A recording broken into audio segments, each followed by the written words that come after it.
Skip Weber at Weber Chevrolet. All of my stores have a whole bunch of inventory coming from Chevrolet. There's a lot of built vehicles that have been kind of in holding patterns, and we're going to get a lot of them. Our inventory is going to go through the roof. Chevrolet came back with the best discounts on electric vehicles we've ever had. Even better than when they had that special tax rebate that got everybody buying last summer. This is the best deals that we've ever had on EVs. There's a little bit of a pent-up demand because everybody bought as that deal with the government was shutting down. But now, we've been selling a trickle. We have a ton. Nobody's got as many Chevy electric vehicles as we do, period. We want to be in that market, and so we got them. So great way to save some money on that if you're inclined. Granite City, Columbia, Illinois, Olive and 270, and online at WeberChevrolet.com.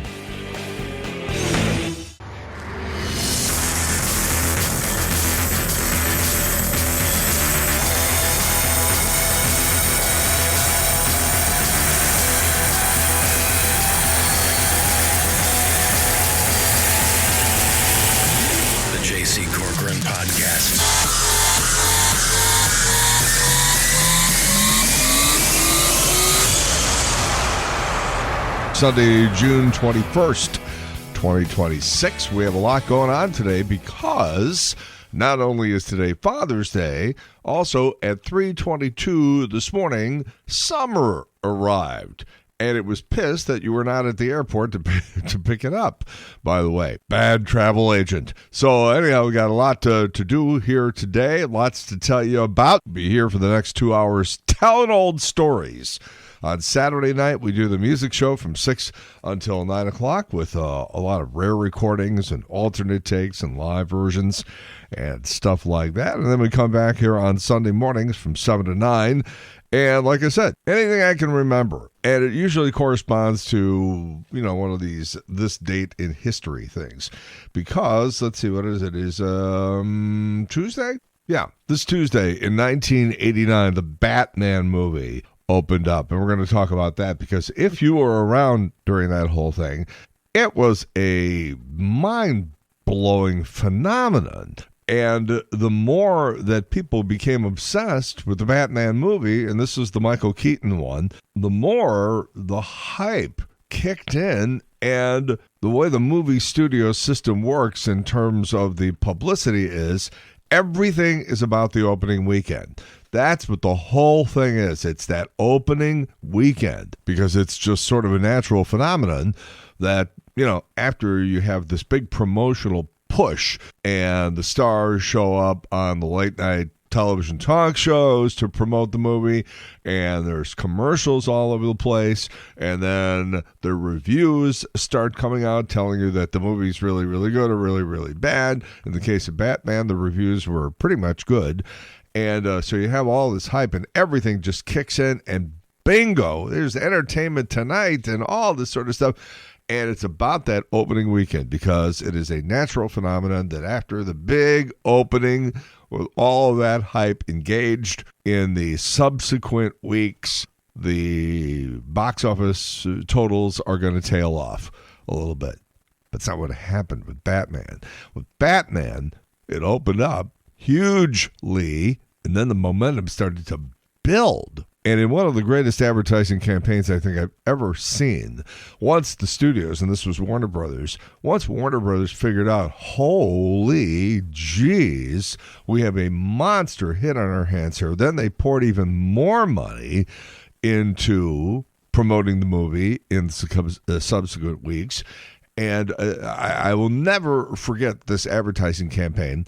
It was there was no voiceover. There was nobody talking. It was just music, very ominous sounding, cryptic music. And it had a series of what you would now view as probably drone shots, but we didn't have drones at that time. So I guess it was a plane or a helicopter. And it kept flying over like empty parking lots and empty baseball fields. It was just a montage of videos, of video clips that looked like they were shot at, 6 o'clock in the morning. But these video clips were actually shots of what's supposed to be probably 7 o'clock at night. And down at the bottom of the screen, there was a font. It just said, "Where is everybody? Where has everyone gone?" And then in the final 3 seconds of the 30-second commercial, it just went boom, and it had the Batman logo. So anyhow, we'll talk about that, and I've got a really funny clip from Kim Basinger, who played Vicky Vale in that movie. You know, she might be a little nuts, you know, but God, was she beautiful. She was just so beautiful. And, you know, there's a rarity with her, because usually when women are that pretty, they're just sort of naturally stuck up a little bit. That was not the case with Kim Basinger. She was just sort of the kind of gal who, you know, you figure like, hey, when this interview is over, I got a Frisbee. Let's go toss it around in front of the hotel. And her response would be, great, I'll bring beer. It's just the way she was, or is, as the case may be. But it is not an exaggeration to say that the world sort of came to a stop this week in 1989 with all of that Batman stuff happening. We're also going to go back to 2013. This was something that actually happened in Houston when I was there for my brief stint there. But we had Weird Al Yankovic in the studio.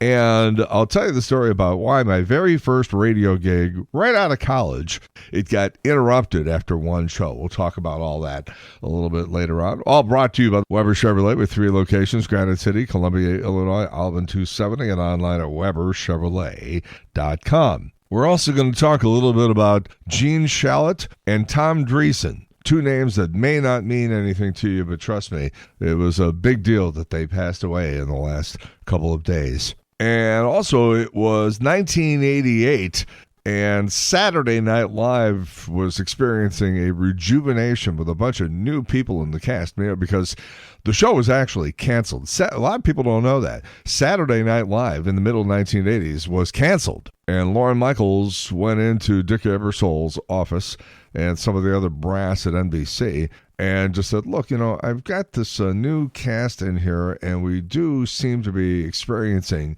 a little jolt of energy, and just give me another couple of weeks with this thing, okay? Just give me a couple of weeks. And they're like, all right. They rescinded the cancellation, and the rest, as they say, is history. But we had Dana Carvey in the studio, and it was a great thing. We'll hear a little bit of that. Beyond that, as we always do, we kick off the show with something called The Weekend Pickup, a collection of semi-psychotic stories from the news department, of which there is not one. It's just me reading off a computer screen, really. That's all it is. These things you'd probably be better off without them, but we throw them at you anyhow. Let's go to press. If you spent less than $226.58 on a Father's Day gift for dear old dad today, you are under the national average. I had no idea that people were spending this kind of money on Father's Day. I'm getting gypped on this deal. You know, a pack of socks from Costco for $11 is a big difference for $226.58. Father's Day spending expected to reach a record $27 billion this year, up from $24 billion last year. Yeah, $226.58. Man, oh man. The most popular gifts people are buying: greeting cards, clothing, a special outing, gift cards, and personal care items. Somebody put together a list of the best TV dads of all time. And I'm suspicious of this already, because how can Ward Cleaver be 15? Come on. Tim Taylor, Home Improvement at 14. Stephen Keaton on Family Ties. Red from That 70s Show at 12. Philip Banks, Fresh Prince of Bel-Air. Phil Dunphy on Modern Family. Mike Brady on The Brady Bunch. Homer Simpson. It's just silly. The Munsters, Herman Munster. Danny Tanner on Full House. Dan Connor on Roseanne, our buddy John Goodman. Carl Winslow, Family Matters. Bob Belcher on Bob's Burgers. Come on. Andy Taylor from The Andy Griffith Show. All right, that's a good one. Number 1, Al Bundy, Married with Children. It's funny how Bill Cosby's name has been eradicated from all this sort of stuff. The guy responsible for shows like Taxi, Friends, and Cheers has passed away. James Burrows was 85 years old. Jimmy Kimmel's sidekick, Guillermo, has reportedly joined the cast of Dancing with the Stars. The other day, the Knicks were having their victory party through the streets of New York, and at one point, Tyler Kolek, one of the Knicks players, jumped off one of the big floats, jumped down. He didn't get into the crowd because they had, barricades. But he went down, he was like shaking hands with everybody, and the police department, the NYPD, didn't recognize him and tried to have him thrown out of the parade. And he's like, no, I'm one of the Knicks. Sure you are, buddy. It's almost sort of like that old episode of the Dick Van Dyke Show where they did a show for some prisoners in a nearby prison. And through a series of clerical mistakes and things, Dick Van Dyke got mistaken for a prisoner instead of one of the performers at the show. And so they kept him in prison. And the only way, well, this is a spoiler alert here, the only way he could prove that he was not a prisoner, it took him 22 minutes. The entire duration of the Dick Van Dyke Show to get to this punchline type deal. He dropped his pants and was wearing underwear that was not the kind that they issue at a prison. And then they realized, we made a mistake. Let him out. I eat very little fast food. I would say about 4 times a year, I reward myself with a Whopper. There's just something about every once in a while, I just get crazy and want a Whopper. And I never feel good after I have eaten it.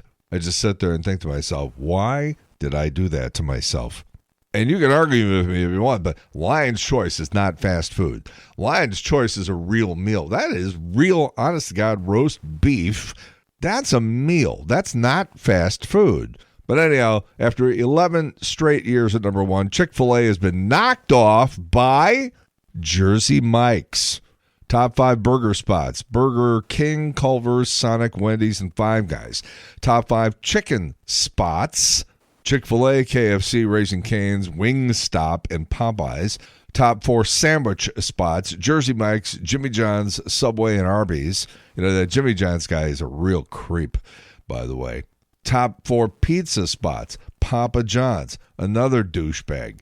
Pizza Hut, Domino's, and Little Caesars. That guy, the owner of Little Caesars, is a really cool guy, by the way. And the top 3 full-service restaurant chains: Longhorn, Texas Roadhouse, and Olive Garden. Outside of the free breadsticks, I have no idea why anybody would go to Olive Garden. And this is pretty creepy. Papa John's partnered with NBC Universal and Instacart. They're collecting data on when consumers might be out of groceries and therefore more susceptible to ads encouraging you to order pizza. They're watching every move we make. A lot of people really geeked about all the soccer being played right now. Did you know in the past soccer balls were brown and then bleached white? The black Pentagons were introduced for TV at the 1970 World Cup show to show the viewers the position and rotation of the ball, especially on black and white TVs. I had no idea that the black on the soccer ball is relatively modern day. According to canine psychologists, the smartest dog breed is the Border Collie, followed by Poodles, and then German Shepherds, Golden Retrievers, and then Dobermans. According to a new survey, only half of 18 to 24-year-olds have had a drunken sexual encounter, compared to nearly 70% of 25 to 34-year-olds, and almost 3/4 of 35 to 44-year-olds. In addition to the Batman phenomenon, which we were just talking about, and which we'll go into more detail in a little bit later on in the show, the other big thing that was happening at that time was the whole craze about Australia, because you had the movie Crocodile Dundee, you had the Men at Work song, everybody was like, what's a Vegemite sandwich? And then when you saw what a Vegemite sandwich was, you were like, I'm going to gag. Most disgusting thing I've ever seen in my life. And people started, spending enormous amounts of money because that's what it costs to go from America to Australia. And on top of that, the flight is 22 hours. And, that's if you fly Qantas. It depends on where you're leaving from, obviously. But they got a nonstop flight from London and Sydney. I think I was in college when I first heard about this whole California falling into the sea thing. And then Steely Dan made reference to it. Scientists are warning that key fault lines in Southern California are now under some of the highest stress levels in the past 1,000 years, which means everybody's worried about a major earthquake. New model shows pressure has been building for more than 160 years along the San Andreas Fault and the San Jacinto Faults, leaving the system in a, quote, crucially loaded state, end quote. They can't predict an earthquake, but they can tell us when a particular region is increasingly vulnerable. This, by the way, goes with the weather guys. This is, again, this week, just driving me crazy. I guess it was, Wednesday is when some real severe weather was supposed to go through. We got a pretty good chance something is going to happen later today where there's the risk of severe weather. So, like I said, it was either Tuesday, I guess it was Tuesday, is when we were supposed to have severe weather, and it didn't really materialize. And then people go right to social media and start accusing the weather guys of being wrong all the time.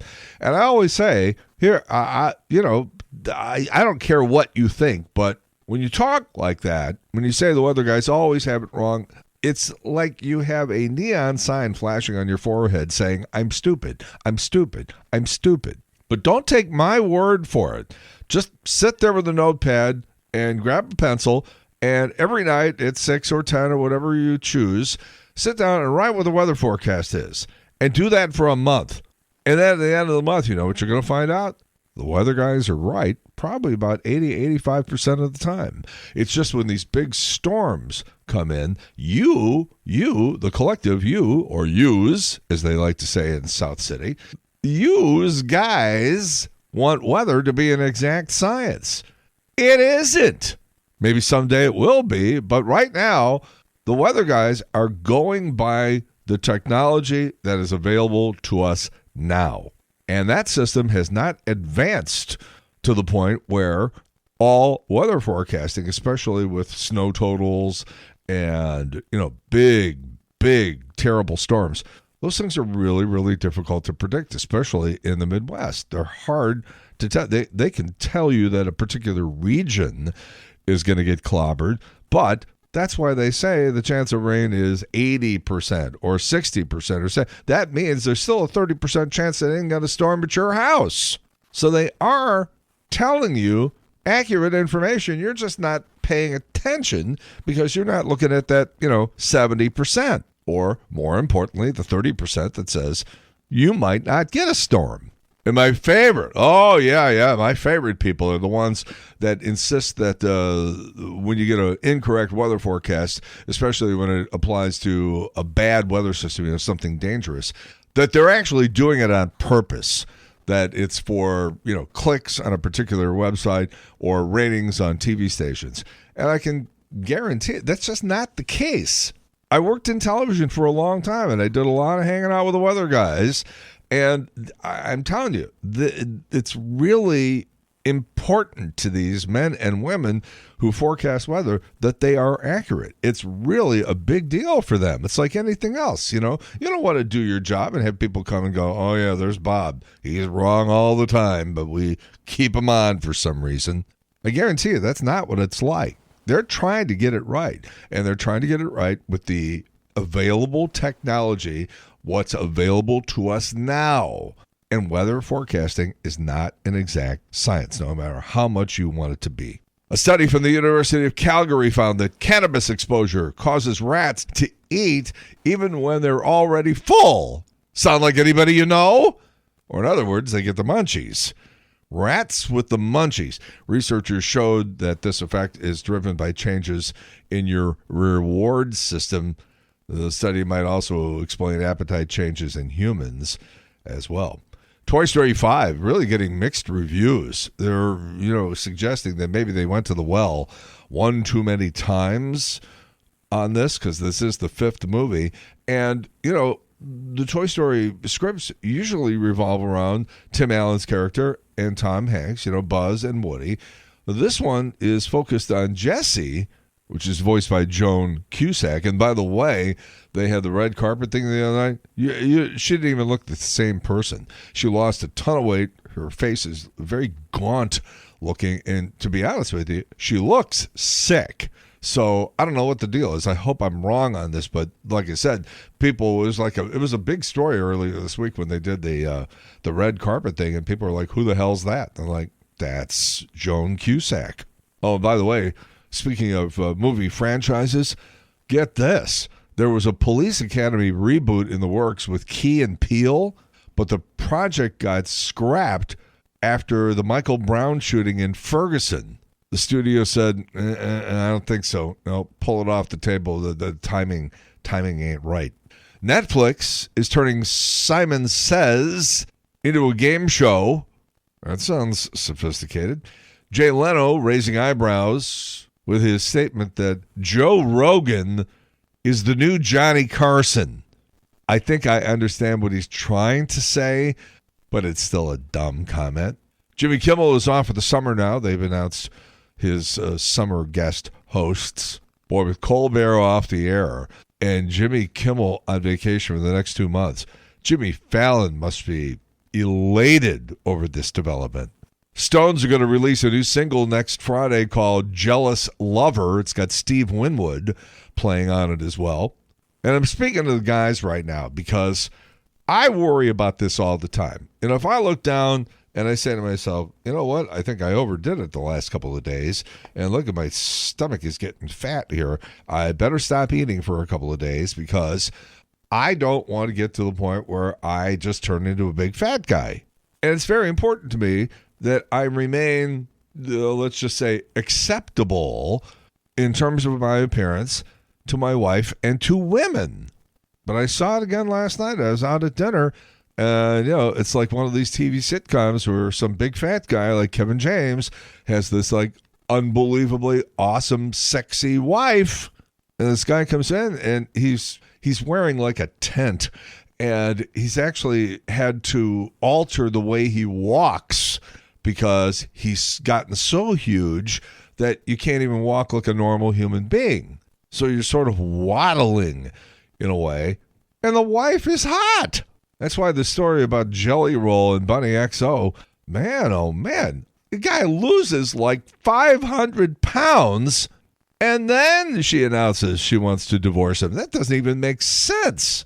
All right, birthdays this week. Will Forte, formerly of Saturday Night Live, 56. Jason Patric, The Lost Boys, Speed 2. Jason Patric's dad was Jason Miller, who played Father Damien in The Exorcist. Jason Patric, 60 years old. I got to know him a little bit because he is friends with Joe Buck, and he showed up to play in the annual Joe Buck Celebrity. I guess it's like the what do we call them? We call them the Brittle Bone Celebrities versus the Former Jocks or something like that. We'd play softball games for charity. But the most important thing Jason Patric has ever been in, Julia Roberts. Nice work, son. Nice work.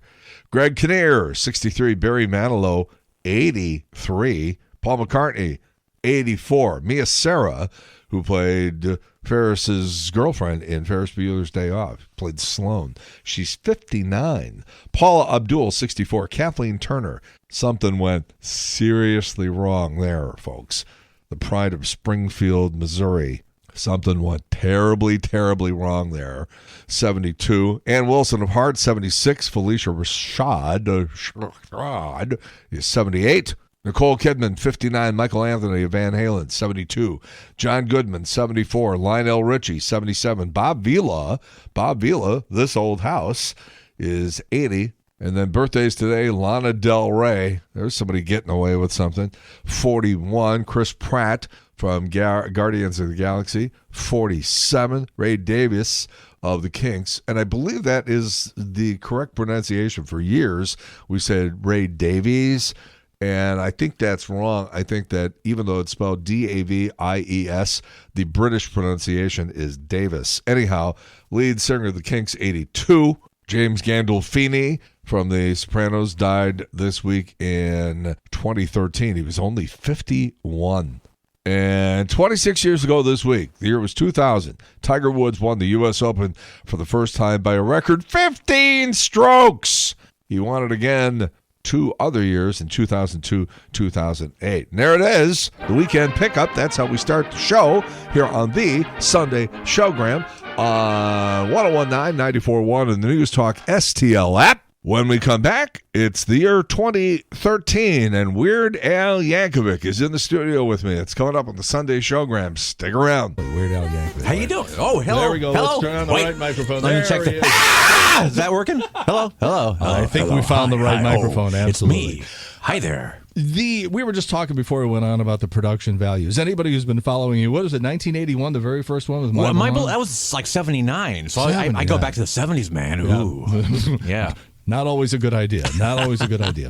So late 70s, and that very first one, is it legend or is it the truth that it was done in a men's room? Absolutely. I was in college at the time. I was a teenager in college, and I was a campus DJ, and I couldn't afford a real recording studio, so I took a microphone and put it in the bathroom across the hall from the campus radio station and recorded it out of the production room. So I got that nice bathroom wall of sound, And of course, nowadays I use a 24-track digital bathroom, so the technology is much better. Yes, the digitals are so much better now, yeah. We were talking about this before we went on, too. People are probably just judging you and misjudging you your entire life. Tell everybody what you were in your high school graduating class. A valedictorian. I graduated at age 16. When I write a song like White and Nerdy, that comes from personal experience. That's a lifetime of research that went into that song.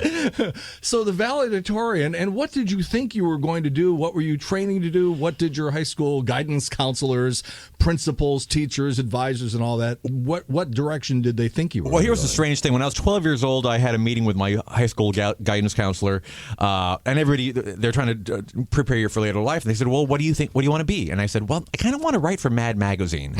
And he said, no, you don't. No, you don't have a future in comedy. What do you really want to do? And said, I guess I want to be an architect. Yeah.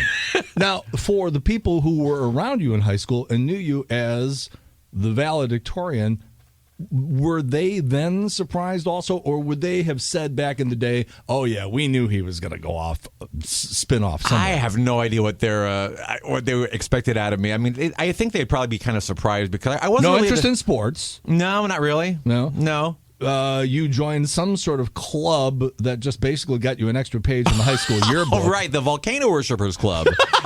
Right, yeah, it did absolutely nothing. Back up. That was Go it. ahead. No, we did absolutely nothing but have our picture taken for the yearbook, like holding these weird, I don't know what it was. It seemed like a good idea at the time is what it was. Extra page of the yearbook. Yeah. I just love it. I love it. Now, we got to shift gears here and talk about the book. When, again, for people who listened to My Bologna 100 years ago, they probably, as you probably, never really thought it would end up here. At this radio station? No, I had no idea. At this radio station, writing children's books. Yeah, no, that's something that I always kind of had in the back of my mind. I've always been a huge fan of Seriously, children's you lit. always had it in the back of your mind to write children's books? Well, yeah.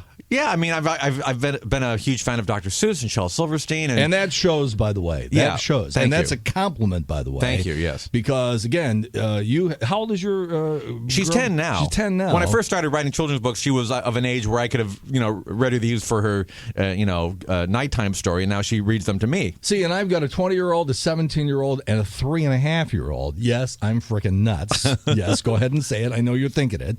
So I know of what I speak because we're going through all this stuff right now, and all those Dr. Seuss books, and Shel Silverstein, I would also say, would be in there. And also, let's talk about the illustration. I mean, you picked this thing up, and this is really quality stuff, Al. Thank you. Yes, Wes Hargis illustrated it. He illustrated my first book as well. He's a wonderful illustrator out of Arizona. Really a talented guy. It's it's the kind of thing that it's got such detail you could like stare at the illustrations for hours. What inspires you? What has to sort of catch your interest before you sit down and say, okay, I think I might have something there? I just listen to the voices in my head, and sometimes they get me in trouble. I don't know. How many are there? There's quite a few.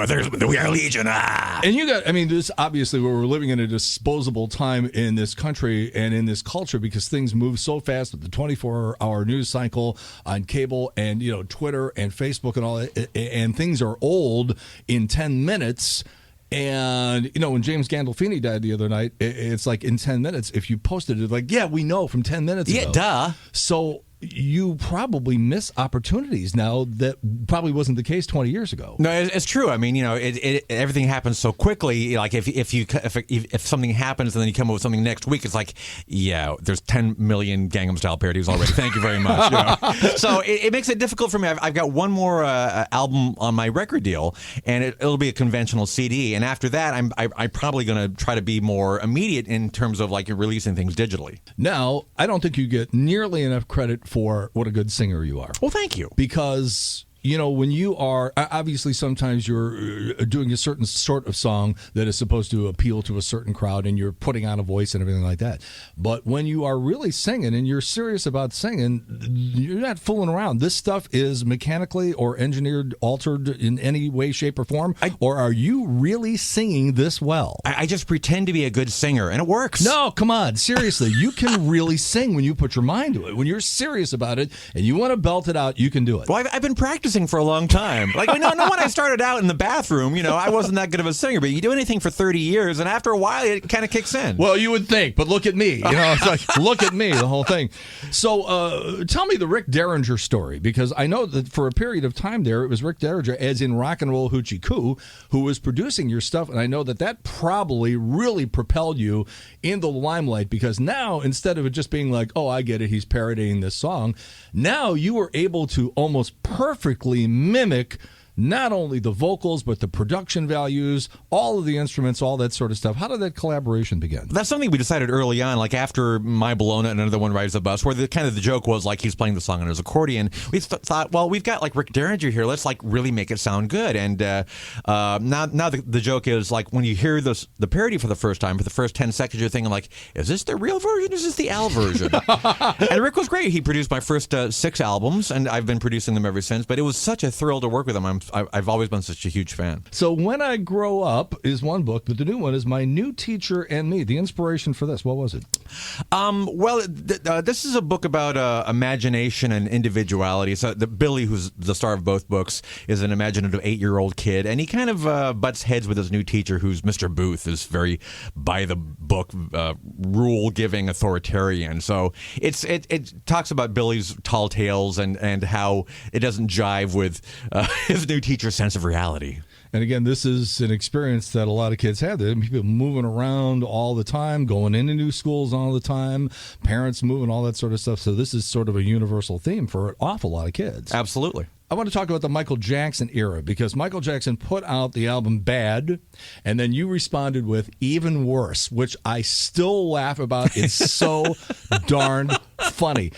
People are under the mistaken impression, I think, that you need some sort of approval or clearance from the artist who recorded the song for you to be able to do the parody. That's not the case, but you sort of have a policy. I do, and legally it is a gray area, because we live in a world where people can sue you for any reason, whether they have any basis in reality or not. So that's just the world we live in. So I don't like drama. I don't want to take any chances. And aside from that, I think it's like the right thing to do. I think ethically, I want to make sure that the artist is on board, and I don't want them to, especially when you're dealing with rap artists, you don't want to be involved in a drive-by. That's just never fun. And you live in California, yeah, so easy. West target. Side. Yeah, exactly. All right, again, the book is called My New Teacher and Me.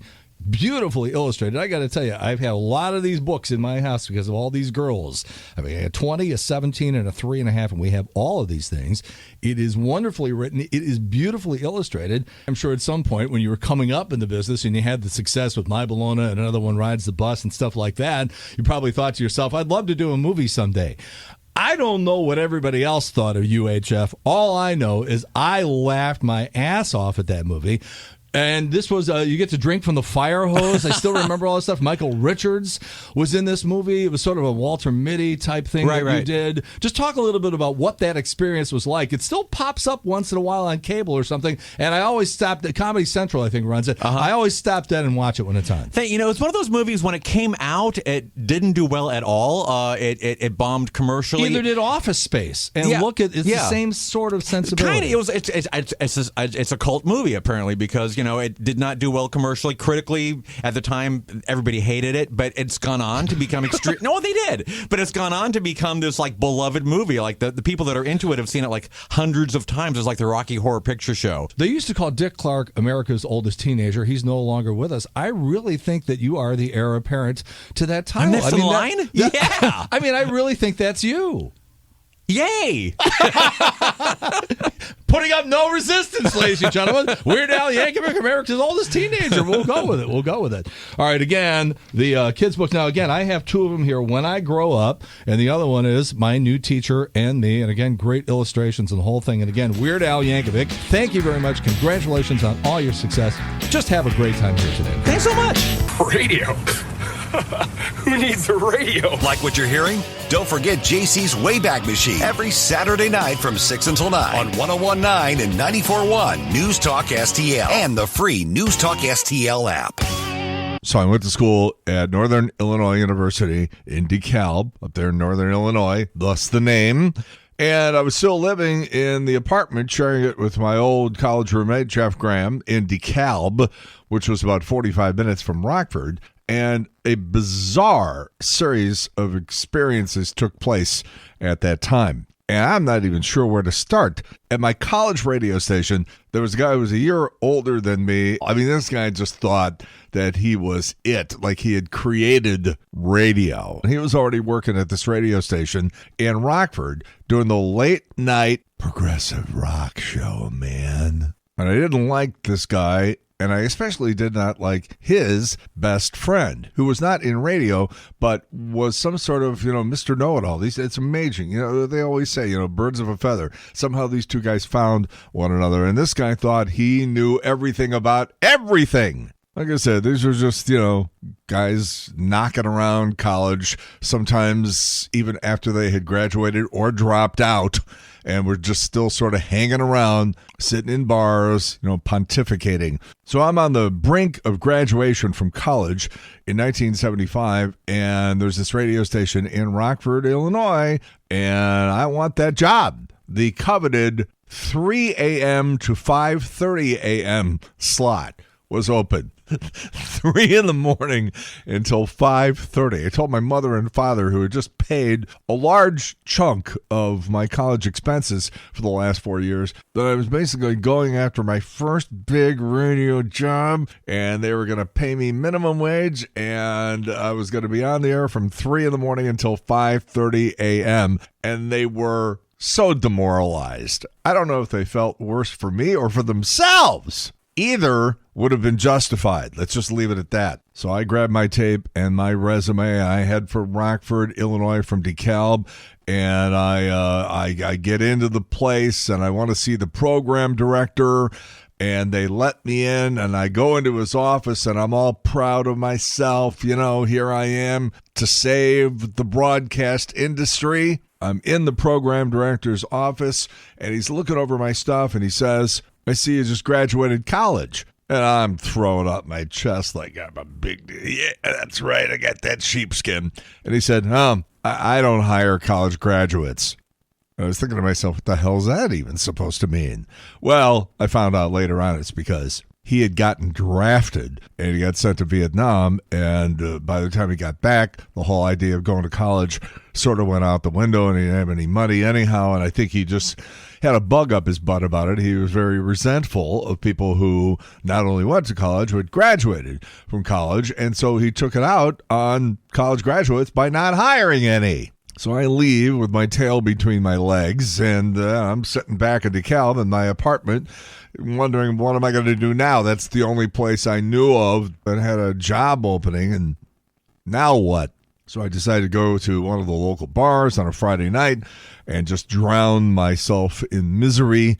And I'm sitting there, well, who shows up? But that guy who already has the job in Rockford and his buddy, Mr. Know-It-All. And to make a long story short, this guy starts telling me why I'm never going to make it in radio and I should investigate something else. And I'm thinking, how the hell do you know what I sound like? How do you know how would you ever be in a position to tell me whether or not I would make it in the business? But again, you got to understand, you're dealing with some guy who just thought he knew everything. Well, this guy went on just a little bit too long with that and then said some other creepy stuff. And I had had a couple of beers and I just figured, you know what? I'm tired of listening to this guy.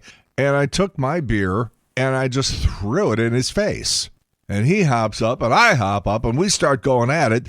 And the next thing I know is I got a bouncer who's about 6'12" throwing me out into the street of DeKalb, Illinois. That was on a Friday night. On Monday afternoon, I get a call from the program director of that radio station in Rockford. And keep in mind, I never thought I was going to hear from this guy again. And I'm like, yeah, what? He goes, did you throw a beer in the face of Mike Smith's friend the other night?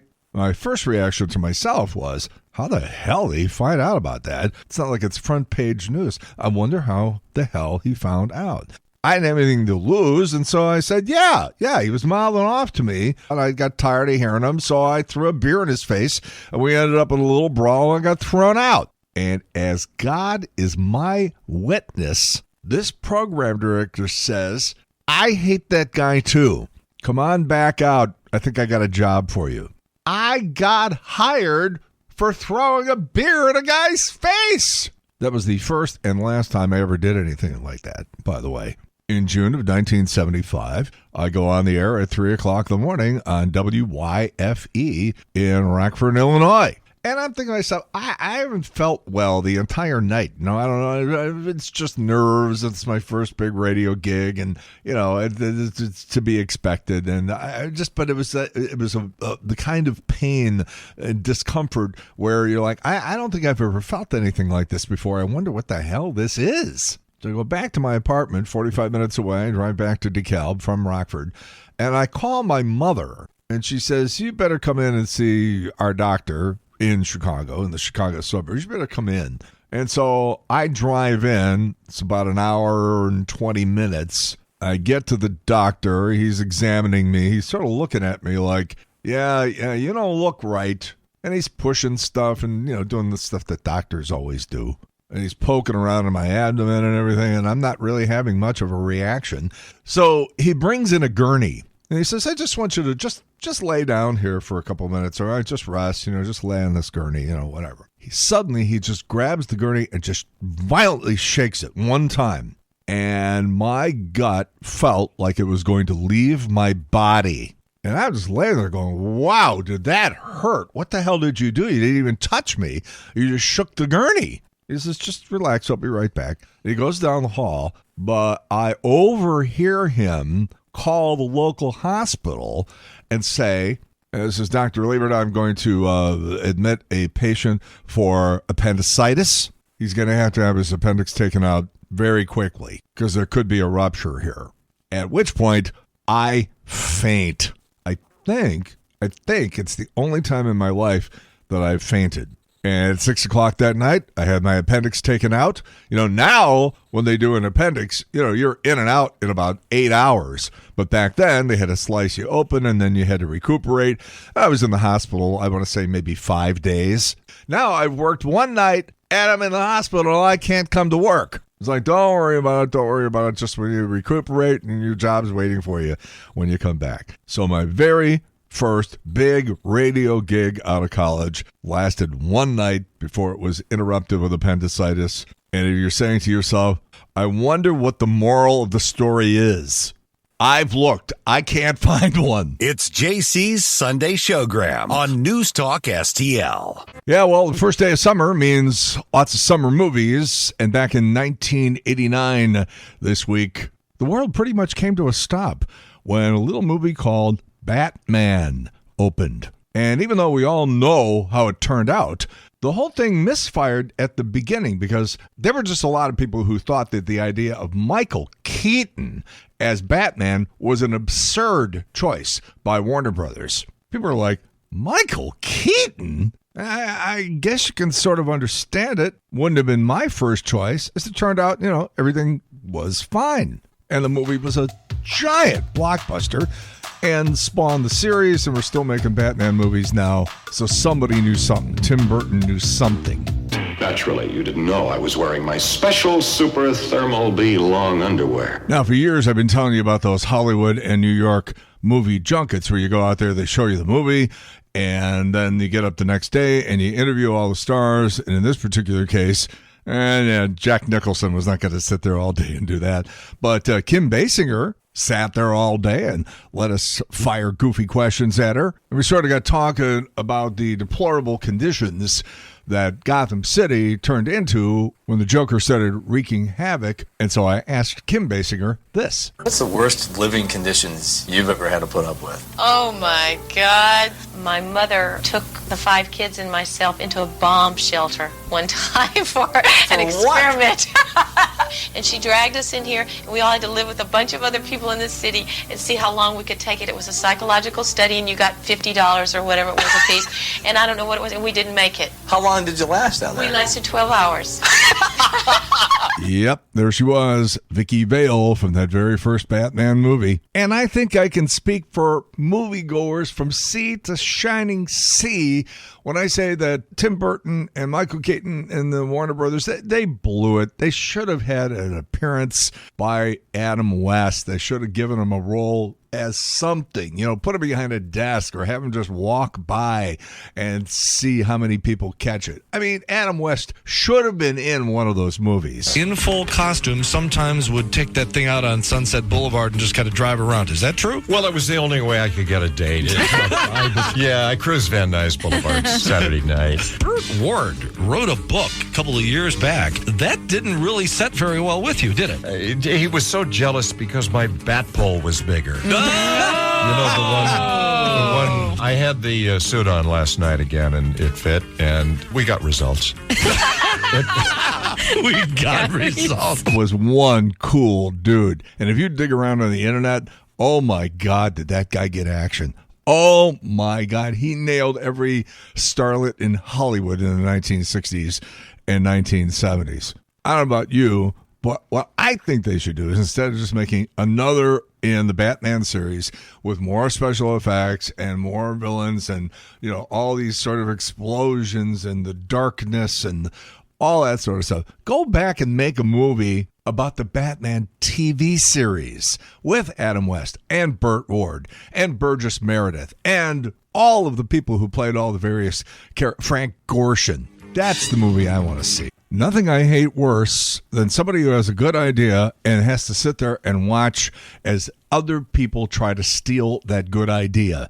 The people at Window World, 1-800-GET-WINDOWS, have to deal with all these other companies that, they may change one word in the title of their company because they're trying to confuse you. They're trying to make you believe that their little window shop is actually Window World. And it's not. Because if you're not seeing that 1-800-GET-WINDOWS, or if you're not getting on the internet and hitting windowworldstlouis.com, you are getting an imposter, because nobody offers that lifetime warranty that covers all parts and glass breakage and labor. Something goes wrong with one of the windows, something breaks. You don't even have to get off the couch. You just send them a text and they'll be able to fix it. No questions asked. Over 80,000 customers in St. Louis have signed on with Window World. Maybe it's got something to do with the Good Housekeeping seal of approval. Maybe it's got something to do with those high marks from the Better Business Bureau. And maybe it's just that because people like the way that Window World is really ingrained into the community, they've raised over $4 million over the last 20 years for local and national charities like Action for Autism and St. Jude Children's Research Hospital. 1-800-GET-WINDOWS. I got a free home estimate deal going today with 36 months, same as cash financing with approved credit. They're open 7 days a week. You call on the weekend, you will not get an answering machine. You will not get some flunky secretary. And worst of all, you won't just have the thing ring with nobody picking up. They're available 24/7. And everybody with Window World here in St. Louis is from St. Louis. So it really doesn't get any better than that. Online, windowworldstlouis.com, or call 1-800-GET-WINDOWS. One of the main reasons we're able to do not only the Saturday night show, which we call the Wayback Machine, that's Saturday nights from 6 until 9 o'clock, but also here on the Sunday Showgram each week from 7 until 9 o'clock, is because of our buddy Skip Weber at the Weber Automotive Group. Skip, how old were you before you realized that you were not in a normal family, quote unquote normal, and that your father was famous? Well, when I was in grade school, my father was not yet on television. He hadn't started doing that. And so I knew Weber Chevrolet was decent in the community, but my dad was not recognizable, and people wouldn't say in class, "Hey, I saw your dad on TV, ha, ha, ha." But around about 6th grade is when, the mid-'70s, he started doing a lot of television and radio, and that kind of changed overnight. So I was fairly old. I was, decent 10, 11, 12 years old.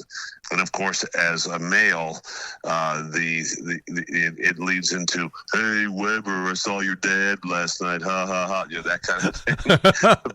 but it wasn't too bad. It wasn't too bad. So when it became your turn to take over the family business and start representing Weber Chevrolet on television and the plethora of commercials, because you pop up everywhere during the baseball games and all sorts of stuff, what did he tell you about when you look into that camera, things that you're supposed to remember and how to communicate and things like that? It's a very good question, because my father and a couple other advertisers in St. Louis always did things differently. It's much more about the person than the offer. You can say you have the best price, and we do. You can say you have the best selection, and we do. But people don't sit there with a notepad writing down prices. They don't sit there and take note and compare to what other people are saying. They look at the spokesperson and say, is this somebody that I can do business with? Is this somebody I can relate to? Is this somebody that I can trust? And that's why a lot of people hire spokespeople that are popular, because they say, hey, if Ozzie Smith says this guy's right and I really like Ozzie, then I can do it. And you've got to be that same person. And it was a big debate that I had with my dad. I always loved radio, always did. And the reason is because it was a 60-second commercial instead of a 30, and I could say much more in 60. That's when he really drilled the philosophy. And he says, yes, but they cannot see you. They can't see you. So I still like doing radio, but I take that same thing, and it's not about the offer. It's about being relatable. That's why I do this like this. I mean, if you and I can talk about everyday life and people can see that I'm not somebody that lives in a high castle, that I have the same problems and the same issues and the same challenges every day, and we are in for the customer because we are alike. We put the customer first because we want to be put first when we're customers somewhere else, and that kind of thing. It's all about relatability, and we're going to be trustworthy, and we are as much of your friend as we are your salespeople. And then you become a dad, and now you're facing the same situation with your own kids. And when did they realize that their dad was famous, and how did they react? They realized it pretty quick, and we were in a much smaller town area, and so it was a little bit more challenging, because when you're in a small town and you have a public persona, we certainly didn't like to flaunt it, but you have half the people saying, oh my gosh, they think that they're king of the hill, so I'm not going to associate with them, and the other half saying, oh my gosh, they are king of the hill, I better kiss their butt. And neither one of them is the way we want to be. And so if you have 50, you have a bunch of people, you got two different factions, it's tough, and it's tough on kids. And we really ended up having to send our kids to a private school because it was tough on them. Not to say anything negative about the town. We love the town. We stayed in the town. Everything's great about it. But it was kind of hard on my oldest, and she admitted that it would have been better to be removed from that. So it's a little bit of a negative thing, But then again, it's a positive too, because if you're a good person, you don't exploit that, then you can get some advantages too. Yeah, as somebody who went through all of that with another radio station, singling out my daughter for ridicule, I know how that is. It's not all, It's not a walk in the park every day when you're a public figure. All right, let's shoot ahead here, because we're just under 2 weeks away from the 4th of July holiday. And I know that's big doings for car dealers. And so you just want to shoot ahead a little bit and tell people what that schedule is going to look like in a couple of weeks? Well, so the thing about it is that we're going to be open every day for sales except for the 4th. It's the only day we close, and so Friday the 3rd we're open, and Monday the 6th we're open, so we're just closed on Saturday. Our service department, though, do get a day off, and since they don't work on Saturdays, we will be closed in service on Friday. So Friday is going to be only sales, but so otherwise it looks like a fairly normal week with just a long weekend for everybody, which is 2 days. But I will say that our online shopping and online browsing and answering leads and answering questions online is 24/7, even during the holiday. All right, good. And now people know. And there you go. Weber Chevrolet with 3 locations. Granite City, Columbia, Illinois, all of them 270 and online at WeberChevrolet.com. Ford dealership in Metro East as well. The Weber Automotive Group. You know, on Saturday night, we do almost all music. Just try to keep the music going.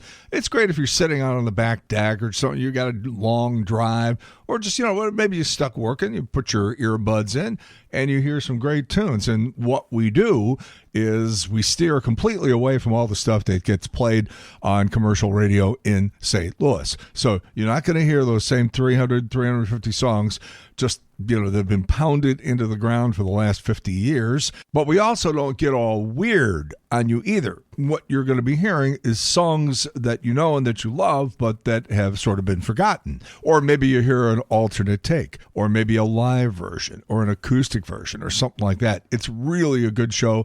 And we throw in a lot of pop culture, too, and a JC Celebrity A-List Interview of the Week. Again, it's Saturday night, 6 till 9, right here. It's called JC's Wayback Machine. I have to laugh because every once in a while I'll see something on social media or a resume of somebody's will sort of drift by me, and so I shouldn't make fun. But some people seem very, very impressed with themselves over the fact that, hey, we had Pauly Shore on the show today. Huh? Take that. I'm like, really? We've turned down Pauly Shore on the show about the last 10 times he's wanted to be on. As far as celebrities on local radio stations, either go big or don't go at all. And like I said, we have featured thousands of celebrity interviews, big names. I'm just looking at some of them I've got here. Steve Martin, Joe Montana, Dennis DeYoung, Todd Rundgren, Ray Romano, Steven Tyler, Norm Macdonald, Leslie Nielsen, Adam Sandler. And this coming week, back in 1988, at the peak of his popularity on Saturday Night Live, we had Dana Carvey on. And I still remember because we had Dick Ford from Channel 5 News. He was in the studio with us as our celebrity guest newscaster that week. And Mike Bush, who, of course, used to do Sports in his Shorts, he had like a golf tournament to go to or something, so he was on the show, but he was calling in from his cell phone as he was driving to some country club. And here's how it sounded this coming week back in 1988. Go take a hike. Time for sports with Mike. Mike Bush Sports Time. Sports in his Shorts. And we've got Dick Ford from Channel 5 Eyewitness News here, and Dana Carvey is here, and Mike Bush is on the phone. We've got everybody here. Hi, Mike. Hi, JC. I only have a minute, and everybody is pointing at me because here at this country club, I think I'm the first Jew they've ever seen. They go, look at him. So, say hello to Dana. Dana is here. Hi. Hey. This is a big thrill. I'm sorry I couldn't be in the studio to shake hands, but JC, if you would take a picture of Dana and move it a little bit to the left, I can superimpose myself on the right and show everybody that I met Dana Carvey. I think this is the coolest thing I've ever heard of, that you don't have to come to work. That kind of clout.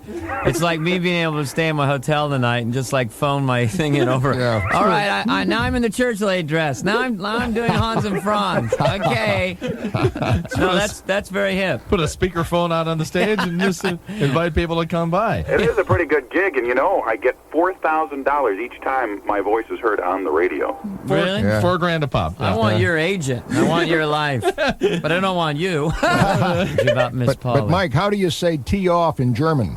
Tee off in German. How do you say four in German? Jawohl. Yeah, don't let them wow you out there. Just go into a little Arnold impression and go, look, you little girly loser, such a little club. I could throw the ball with my hand and, it would go in the hole because I only know how to be number one. And I could flick you with my little baby finger and you would fly across the fairway and land in your baby poop in the sand trap. Oh.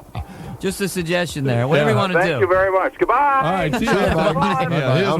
He doesn't want any part of this. All right. That always gets him off. Yeah, Mike Bush there. Yeah.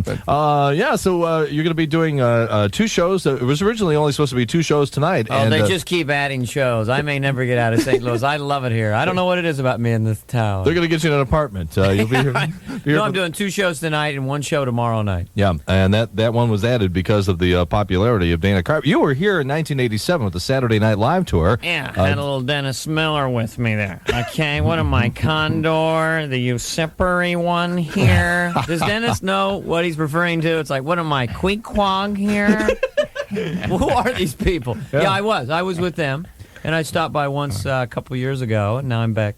Great shows. We have been telling people that you really, really are terrific in person. You don't come out on stage in the church lady outfit. I think people are expecting sometimes to see that. I have the glasses. Yeah. Last time I was at the Westport Playhouse, it was Friday, and as I was leaving the stage, I saw a 12-year-old boy in a dress doing the church lady face, clamoring toward me. One of those slow motion things of, what's wrong with this picture? You serious? The guy dressed up like the church lady? Yeah, but that, for a while I did encourage youth of America to cross-dress. It was frightening. But then they went into the Hans and Franz thing, and now they're dressing like Wayne and Garth. So I just want them to be my willing thralls and do what I say. But Garth will probably make an appearance. Earlier this week, we lost a great old-school comedian, a Vegas-type guy by the name of Tom Dreesen. Now, that name is not exactly a household word, but Tom Dreesen grew up in unspeakable poverty on the far south side of Chicago in a little town called Harvey, Illinois.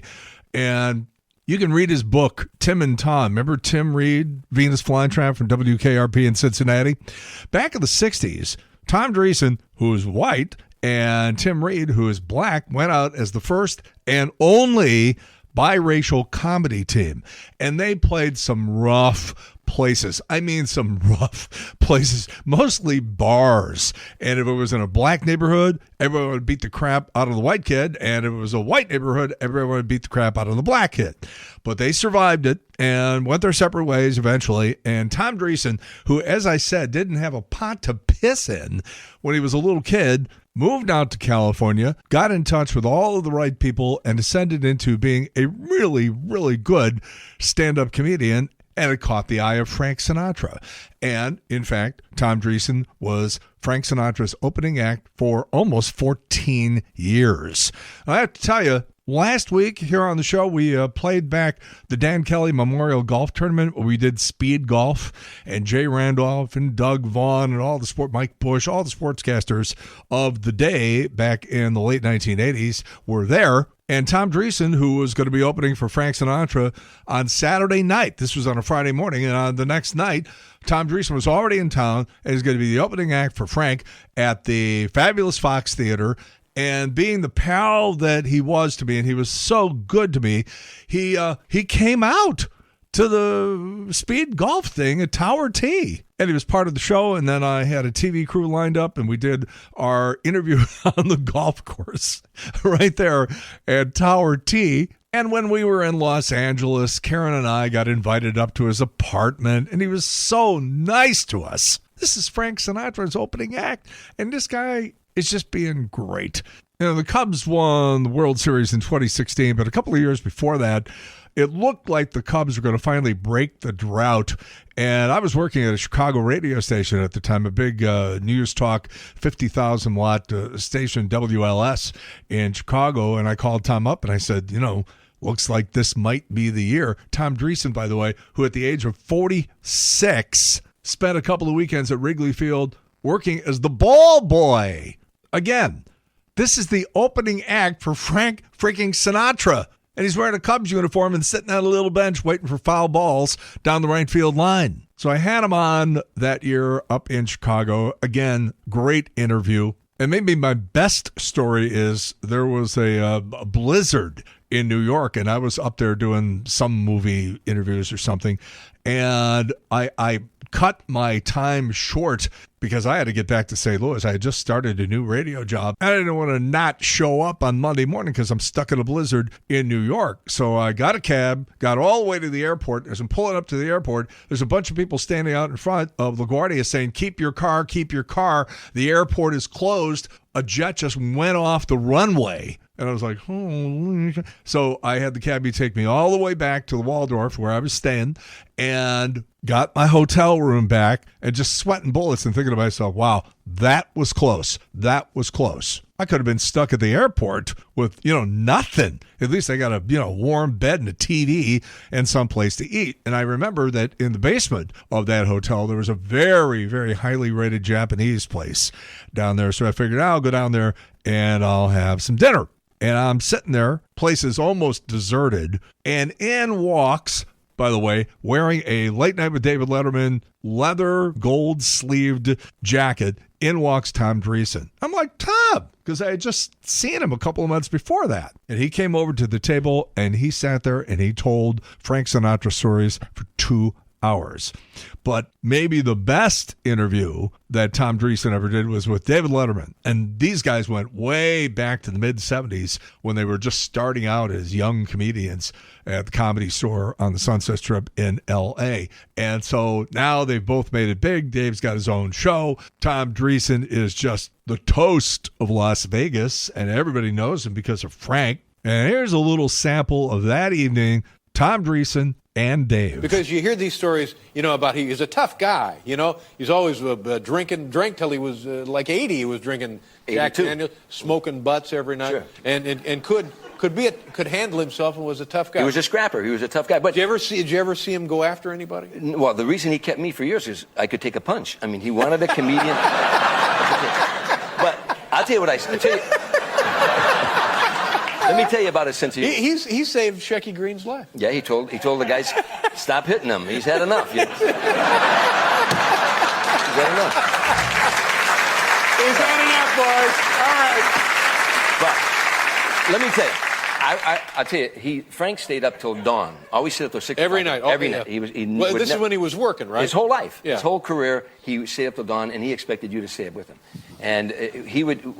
There were times I couldn't hardly take it anymore, but I'd sit till 5, 6 in the morning. One time, we landed in Fort Lauderdale. We were going to work the next night. The limousine took us to the hotel. I rushed to my room. He went to the lounge. Okay, now I'm in my room. I figured I got out of it. I wanted to spend all night with him. I open the door. There's a big bellhop, about 6'5". Looked like a linebacker. He said, "Mr. Dreesen, Mr. Sinatra wants you downstairs in the lounge." Uh-oh. And I reached in my pocket and I pulled out $20. I said, "Do me a favor. Tell him you couldn't find me." He said, "Mr. Dreesen, Mr. Sinatra gave me $100 to tell you he wants you downstairs in the lounge."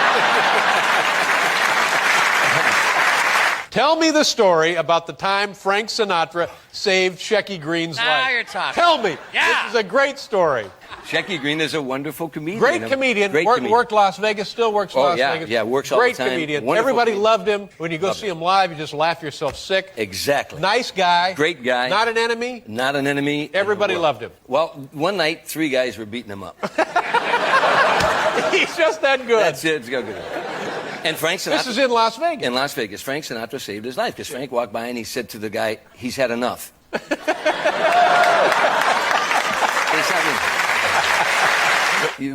What I didn't know, the first time I went to Frank Sinatra's house, I toured with him for about 6 months. He invited me to spend the weekend with him, and he had a lot of house guests. This is in Palm Springs. In Palm Springs, in Rancho Mirage. And what I didn't know, and I found out, there was a point, he had a lot of house guests, but he had the ambassador from Italy and his wife there. And he says, with all these people there, and there was a lot of house guests, and he says, about 16 people sitting around, he said, "I'm going to take the ambassador back to the airport. Who wants to ride with me?" And in seconds, I was the only one standing in the room. The room just empty. Which I found out later why. We go outside, he's got many cars, and Lee Iacocca had given him a station wagon. He said to me, "Tommy, you get in the back with the ambassador's wife, and the ambassador right up front with me." So we go to pull out of a security compound, and they open up the gate, and the security guard's job is to step out onto the street, look both ways, and then say it's clear. Sure. Security guard opened up the gate. He took one step, and Frank drove by him. Boom, out into the highway. Now, we go out, and people are, and we turn left, and the ambassador's wife looked at me, and I had never ridden with Frank either. But what we didn't know, this is the way he drives. Every stop sign you came to, he would go halfway into the intersection, like this. By the third stop sign, she's got her rosary out. She's looking at me, and I don't know, but if Frank Sinatra wanted to go from the right lane to the left lane, he went. No signal, even, boom, he would go over like that. By the time we got to the airport and got them out, she got out of the car and she was shaking. She said to me, "Are you going back with him?" I said, "Yes." And she made the sign of the cross on my forehead. Wait. Now... having some fun. Yeah. When you're traveling with him, was security a concern ever, or was it pretty relaxed? No, always a concern because he was obviously, everybody wanted to be by him. Yeah. Every Christmas, Frank, Julie Rizzo, his bodyguard, had a glass eye. Julie Rizzo had a glass eye? had a glass eye, knocked out in a fight. A very tough guy. Wow. But he had a glass eye. And, of course, Sammy Davis Jr. had one eye. One eye. So every Christmas, Frank would buy a set of binoculars, saw them in half, and send one to Sammy. When Frank Sinatra was 82 years old on his 82nd birthday, we were all over at his house, and he had been very ill. And for months, there were times we didn't realize whether he was with us or not. And at this particular, we were having dinner. It was Gregory Peck and his wife, and it was Sidney Poitier and his wife. It was Kirk Douglas and his wife, Ann, and Jack Lemmon and Felicia. It was Angie Dickinson, Robert Wagner, Joe St. John, all of it in this family. And Frank was sitting off to the side, and he was being spoon-fed by the woman who took care of him named Vine. And to watch this great Frank Sinatra, who would electrify audiences, 40,000 people just by his mere presence, to watch that energy dissipate to this point where he's being spoon-fed. And again, we didn't know if he was quite with us, so we're making small talk, waiting for the cake. And somebody said, gee, where's the best place to live? And Gregory Peck said, I have a villa in France, and I love it there. And Robert Wagner and Joe St. John said, oh, we have a home in Aspen, and we like it there. And Frank, with his head down off to the side, and no one thought he was even listening, he said, the best place to live is where your friends are. And everybody went like that. Whoa, whoa, whoa. And so my point of that is that here's a man in our industry, arguably the greatest career show business has ever known. Academy Awards, Grammys, Emmys. In the end, it wasn't about any of those things. It was about friendships. It was about relationships. So that's the last lesson he taught me before he died. Oh, boy. Tom Dreesen was 86 years old. We're here every Sunday morning from 7 to 9. Don't forget our Saturday night show from 6 until 9, all brought to you by the Weber Automotive Group. Have a great Father's Day. Have a great first day of summer. Have a great remainder of your weekend. Watch out for those storms today. If you're planning a barbecue, you better have an alternate plan. And in the meantime, we've beaten this one to death. Have a good one. See you later. By the way, when you're telling these little stories, here's a good idea. Have a point. It makes it so much more interesting for the listener. Bye. The J.C. Corcoran Podcast.